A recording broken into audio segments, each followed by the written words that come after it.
오늘 하나님의 말씀은 구약성경 1038페이지 이사야 57장 11절로 21절까지 말씀입니다. 본문을 한번 읽고 말씀을 들으시면 감사하겠습니다. 이 시간 예배드리는 여러분에게 하나님께서 치료와 회복의 은혜를 베풀어 주시기를 주님의 이름으로 축원합니다. 오늘은 내가 그를 고쳐줄 것이라, 이런 제목으로 함께 은혜를 나누겠습니다. 오늘 본문은 바벨론의 포로로 끌려가 고통의 삶을 살고 있는 이스라엘 백성에게 치료와 회복의 은혜를 베풀어 주겠다는 하나님의 약속의 말씀입니다. 1절로 13절에 보면 그들이 왜 바벨론에 끌려가 고통의 삶을 살고 있는가를 말씀합니다. 그들은 하나님을 떠나면 잘 살 것처럼 생각했습니다. 그래서 하나님을 떠나 무당의 자식, 간음자와 음녀의 자식, 패역한 자식, 거짓의 자식으로 살았습니다. 그들은 음란했고 거짓되었고 우상숭배에 빠졌습니다. 그들은 하나님을 생각하지 않았고 하나님을 경외하지 않았고 그들의 마음과 그들의 삶에 하나님을 전혀 두지 않았습니다. 깨닫고 돌이키게 하기 위해서 하나님께서 징계를 내리셨지만 그들은 하나님의 징계를 받으면서도 깨닫지 못하였고 하나님을 멀리했습니다. 그럼에도 불구하고 하나님은 그들이 하나님께로 돌아와서 하나님을 의뢰하면 그들을 회복시켜 주시겠다는 은혜로운 약속을 하셨습니다. 13절에 하나님은 그들에게 나를 의뢰하는 자는 땅을 차지하겠고 나의 거룩한 산을 기업으로 얻으리라 약속하셨습니다. 지금은 바벨론에 끌려와 비참한 노예 생활을 하고 있지만 하나님께로 돌아오면 잃어버린 이스라엘 땅과 예루살렘 성전과 시온산을 회복시켜 주시겠다는 은혜의 말씀입니다. 또한 이 말씀은 영적 이스라엘, 곧 예수 그리스도를 믿는 성도들이 영원한 천국을 기업으로 얻게 될 것이라는 축복의 말씀입니다. 지난주 이사야 30장 18절에도 말씀하셨습니다. 그러나 여호와께서 기다리시나니 이는 너희에게 은혜를 베풀려 하심이요 일어나시리니 이는 너희를 긍휼히 여기려 하심이라. 대저 여호와는 정의의 하나님이심이라.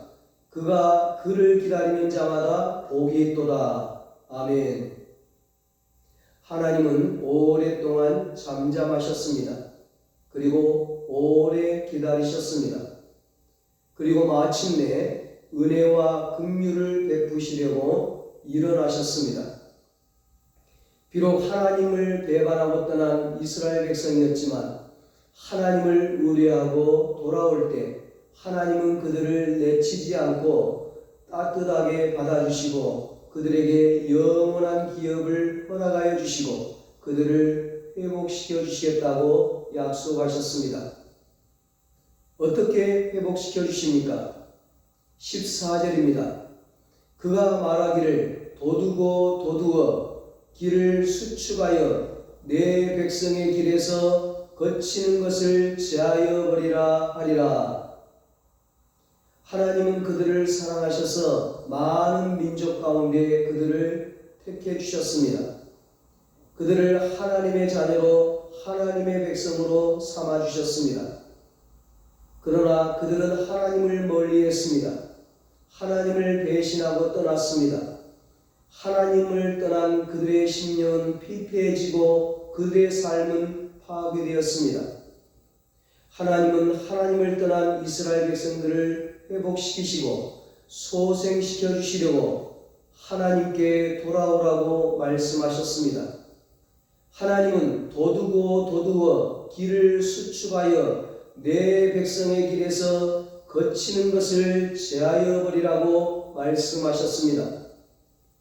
이 말씀은 이스라엘 백성들이 바벨론 포로 생활을 끝마치고 이스라엘로 돌아오는데 방해가 되는 모든 장애물들을 제거하여 주시겠다는 하나님의 은혜의 말씀입니다.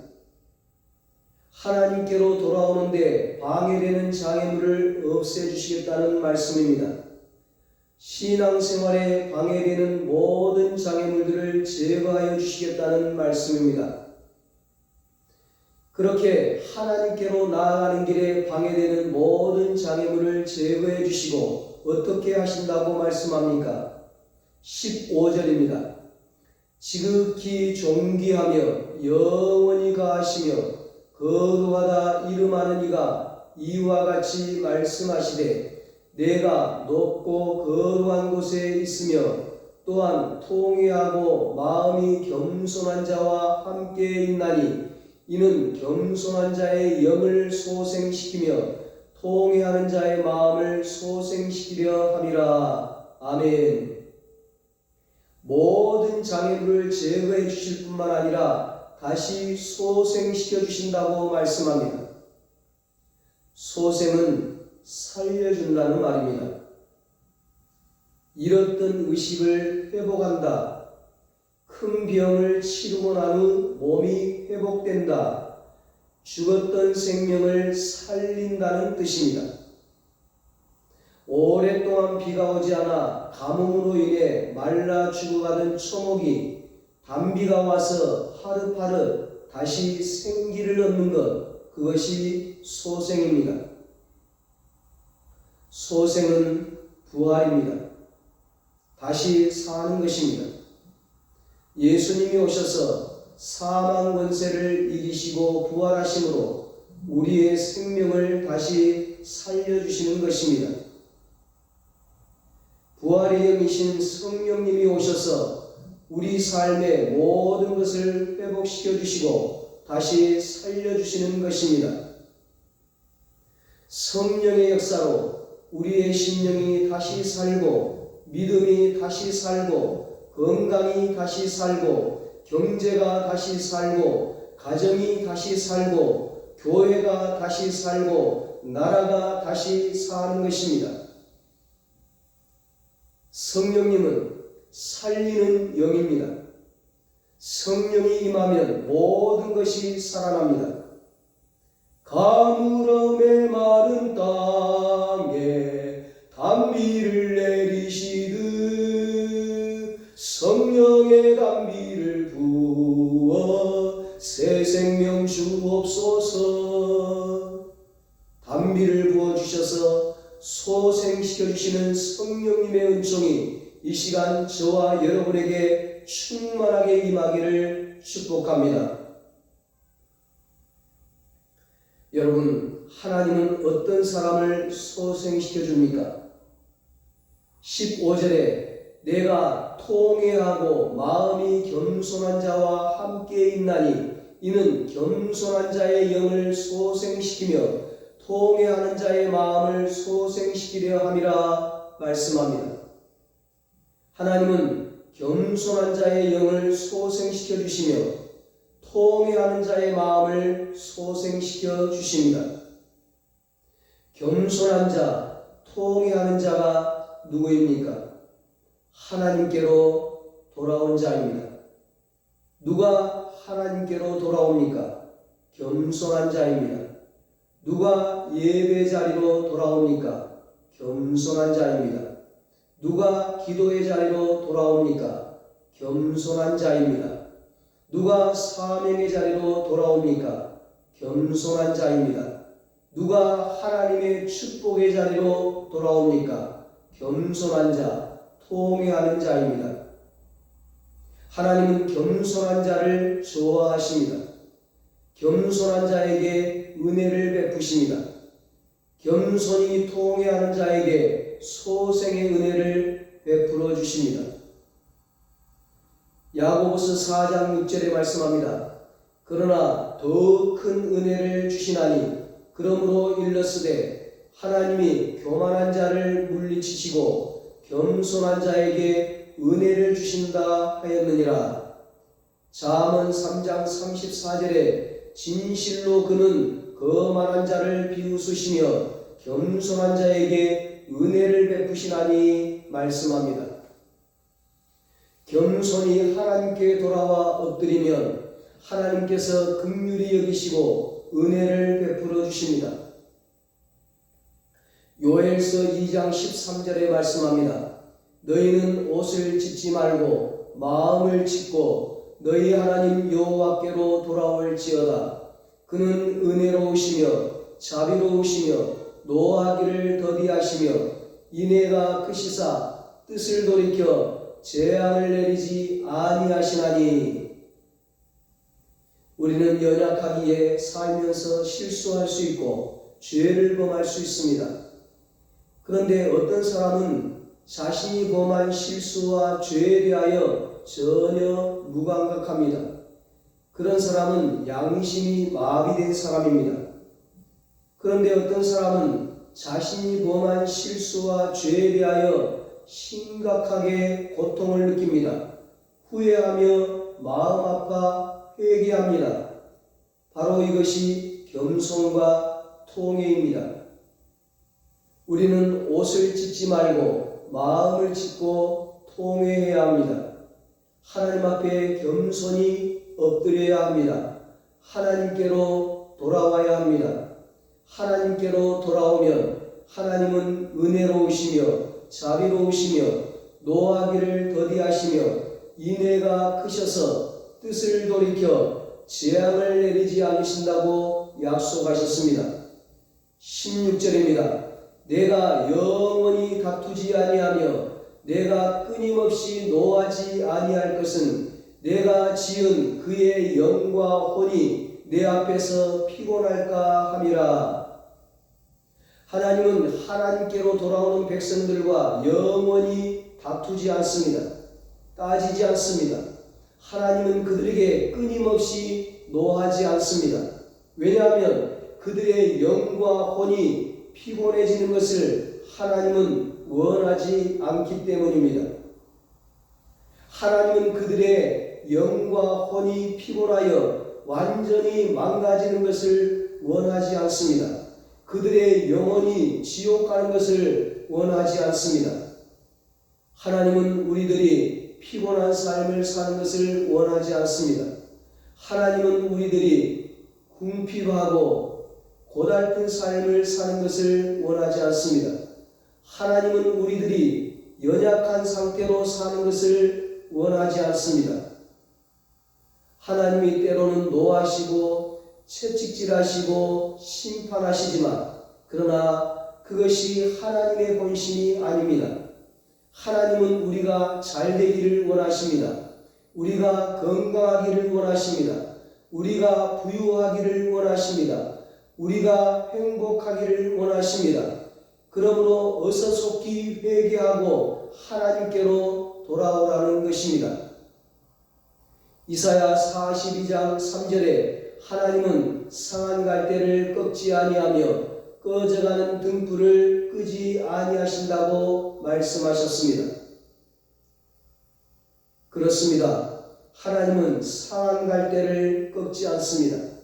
하나님은 꺼져가는 등불을 끄지 않습니다. 신랑한 탐자처럼 하나님께로 돌아오는 자를 품어주십니다. 하나님은 돌아오는 영혼들을 소생시켜 주십니다. 다시 살려주십니다. 다시 회복시켜 주십니다. 다시 힘을 주십니다. 다시 고쳐주십니다. 하나님은 우리들이 힘있게 살기를 원하십니다. 하나님은 우리들이 메마른 삶이 아니라 번성한 삶을 살기를 원하십니다. 시편 92편 12절로 14절에 그렇게 약속하고 있습니다. 의인은 종려나무같이 번성하며 레바논의 백향목같이 성장하리로다.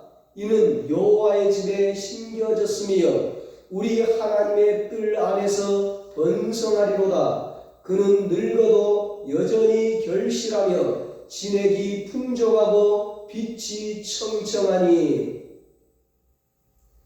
하나님은 우리들이 종려나무같이 번성하기를 원하십니다. 하나님은 우리들이 레바논의 백향목같이 성장하기를 원하십니다. 하나님은 우리들이 하나님의 집에 심겨져서 하나님의 뜰 안에서, 성전 뜰 안에서 번성하기를 원하십니다. 하나님은 우리들이 세월이 흘러도 여전히 열매를 맺으며 진액이 풍족하고 빛이 청청한 항상 건강하고 푸르른 삶을 살기를 원하십니다. 계속해서 18절에 이렇게 약속하고 계십니다. 내가 그의 길을 보았은즉 그를 고쳐줄 것이라. 그를 인도하며 그와 그를 슬퍼하는 자들에게 위로를 다시 얻게 하리라. 아멘. 하나님은 우리에게 억만가지 은혜를 주시려고, 여러가지 다양한 은혜를 주시려고 여러가지 이름을 가지고 계십니다. 하나님은 여호와 일에 준비하시는 하나님이십니다. 하나님은 여호와 샬롬 평화를 주시는 하나님이십니다. 하나님은 여호와 삼마 함께 계시는 하나님이십니다. 하나님은 여호와 니시 승리를 주시는 하나님이십니다. 하나님은 여호와 로이 우리를 푸른 풀밭과 쉴만한 물가로 인도하여 주시는 목자 되신 하나님이십니다. 그리고 그 중에 하나가 여호와 라파 치료하시는 하나님이십니다. 오늘 본문은 여호와 라파 치료하시는 하나님에 대하여 말씀하여 주십니다. 18절에 내가 그를 고쳐줄 것이라고 했고 19절에 내가 그를 고치리라고 말씀했습니다. 고친다는 말은 세 가지로 생각해 볼 수 있습니다. 첫째는 찢어진 옷을 수선한다는 의미가 있습니다. 옷이 심하게 찢어지면 속살이 보이고 더욱더 정도가 지나치면 부끄럽고 수치스럽까지 합니다. 그런 옷은 그냥 입을 수 없어요. 바느질로 꿰매어 수선을 해야 합니다. 이사야 선지자가 볼 때 하나님께 범죄한 이스라엘 백성들은 심하게 찢어진 옷을 입고 있는 것과 같았습니다. 너무 많이 찢어져 속살이 보이고 수치스러웠습니다. 너무 부끄러웠습니다. 그것이 바로 이스라엘 백성들의 모습이고 오늘 우리의 모습입니다. 가정이 찢어져 있습니다. 사회가 찢어져 있습니다. 나라가 찢어져 있습니다. 세상의 모든 것이 다 찢어져 있습니다. 하나님과의 관계가, 하나님과의 사이가 다 찢어져 있습니다. 찢어져도 너무 찢어졌습니다. 꿰매기가 불가능할 정도가 되었습니다. 찢어진 지 너무 오래되어 속살이 다 보입니다. 그런데 그것을 모르고 살아갑니다. 수치를 모릅니다. 부끄러워하지 않습니다. 회개할 줄 모릅니다. 우리의 육체도 찢어지고 우리의 마음도 찢어지고 우리의 심령도 영혼도 찢어지고 떼어지고 부서져 있습니다. 누가 이렇게 찢어 놓았습니까? 누가 우리의 건강을 찢어 놓았습니까? 누가 우리의 가정을 찢어 놓았습니까? 누가 이 나라를, 이 세계를 이렇게 갈기갈기 찢어 놓았습니까? 마귀 사방입니다. 어둠의 영, 악한 영, 거짓의 영, 귀신입니다. 그런데 사람들이 그것을 모르고 살아갑니다. 마귀에게 속은 줄도 모르고 여전히 싸우며 갈등하며 살아갑니다. 여러분, 누가 우리의 육체를 고치실 수 있겠습니까? 누가 우리의 마음과 우리의 심령을 고치실 수 있겠습니까? 누가 갈기갈기 찢어놓은 우리의 가정과 이 나라와 이 세상을 고치실 수 있겠습니까? 내가 그를 고쳐줄 것이라, 내가 그를 고치리라. 하나님만이 고치실 수 있습니다. 하나님이 고쳐주겠다고 말씀하십니다. 고치시는 하나님께서 찢어진 우리의 마음과 삶을 고쳐주십니다. 우리의 육체를 고쳐주십니다. 우리의 영혼을 고쳐주십니다. 우리의 가정을 고쳐주십니다. 우리의 자녀를 고쳐주십니다. 우리의 일터를 고쳐주십니다. 찢어진 이 사회와 이 나라와 이 세상을 고쳐주십니다. 그러므로 우리는 여호와 라파, 치료하시는 하나님께로 돌아가야 합니다. 고친다는 말은 병을 치료한다는 뜻이 있습니다. 시편 103편 3절에 다윗이 고백합니다. 그가 내 모든 죄악을 사하시며 내 모든 병을 고치시며, 내 모든 병을 고친다고 하는 말은 몸과 마음의 상처나 질병을 원래의 모습으로 건강한 상태로 회복시킨다는 것입니다. 깨끗하게 치료하여 주신다는 것입니다. 소생시켜 주신다는 것입니다. 새롭게 창조하여 주신다는 것입니다. 그렇습니다. 우리 하나님은 여호와 라파, 치료하시는 하나님이십니다.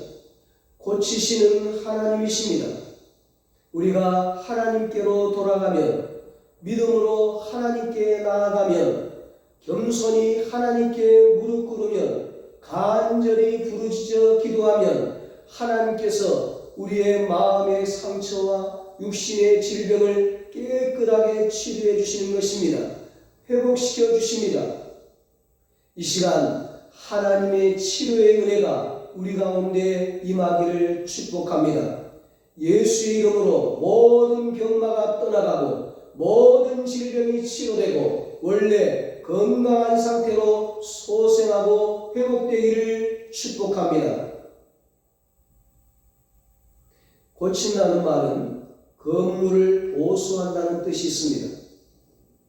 지난번에 어떤 지역에 아파트가 무너져서 주민 수백 명이 긴급 대피를 했습니다. 보강공사를 했기 때문에 이제는 안전하다고 하지만 불안한 마음에 여전히 들어가 살기를 꺼려하고 있습니다. 그와 같은 일들이 여기저기서 일어나고 있습니다. 세계 곳곳에 지진이 일어나고 기상이변이 일어나고 화산이 폭발하고 화재가 발생하고 희귀 질병이 발생하고 그로 인해 산이 무너지고 건물이 무너지고 집이 무너지고 도로가 무너지고 사람들이 무너지고 삶이 무너지고 꿈이 무너지고 행복이 무너지고 있습니다. 여기저기서 무너지는 소리들이 들려옵니다. 뜻하지 않게 갑작스럽게 건물이 무너지고 가정이 무너지고 건강이 무너지고 우리의 삶과 육신이 한순간에 무너집니다. 세상 어디에도 소망이 없습니다. 우리에게 소망이 있다면 우리가 믿는 하나님은 치료하시는 하나님이라는 것입니다. 어떤 철학자는 인간의 마음에는 하나님만이 채울 수 있는 공백이 있다고 했습니다. 그렇습니다. 우리에게는 채워도 채워지지 않는 것이 있습니다. 하나님만이 채울 수 있는 하나님의 공간이 있는 것입니다. 이것이 채워지지 않으면 우리의 마음은 늘 공허한 것입니다. 우리 마음과 우리 삶은 하나님으로 가득 채워져야 합니다. 그럴 때 진정한 만족이 있습니다. 그럴 때 진정한 행복이 있습니다. 그럴 때 진정한 기쁨과 평안이 있습니다. 그럴 때 우리의 마음과 삶에 천국이 임하게 됩니다. 그러므로 하나님께로 돌아가야 합니다. 하나님으로 우리의 삶을 가득 채워야 합니다. 하나님께로 돌아오는 모든 사람들에게, 모든 가정에게, 모든 나라에게 여호와 라파이신 하나님께서는 고치시고 수선하여 주십니다. 보수하여 주시고 치료하여 주십니다. 회복시켜 주시고 다시 소생시켜 주십니다. 이런 은혜가 올 한 해 우리 은성교회 모든 가족들의 삶 가운데 있게 되기를 예수님의 이름으로 축원합니다. 기도하겠습니다. 하나님 아버지, 이 시간 우리가 통회하며 겸손히 하나님께 나아갑니다. 하나님께로 돌아옵니다. 하나님, 우리를 불쌍히 여겨 주시옵소서. 긍휼히 여겨 주시옵소서. 우리를 치료하여 주시옵소서. 우리를 고쳐 주시옵소서. 우리를 회복시켜 주시옵소서. 우리를 다시 소생시켜 주시옵소서. 2024년에는 우리 은성교회 모든 가족들이 치료와 회복과 소생의 기쁨을 누리며 하나님께 존귀하게 쓰임받고 하나님께 찬양과 영광을 돌리며 살게 하여 주시옵소서.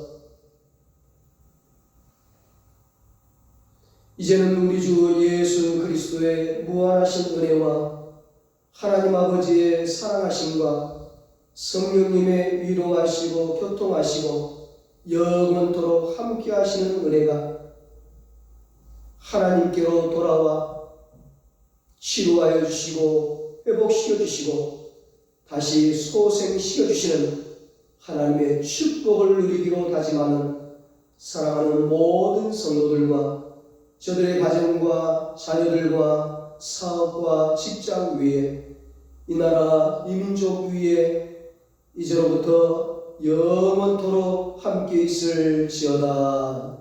아멘.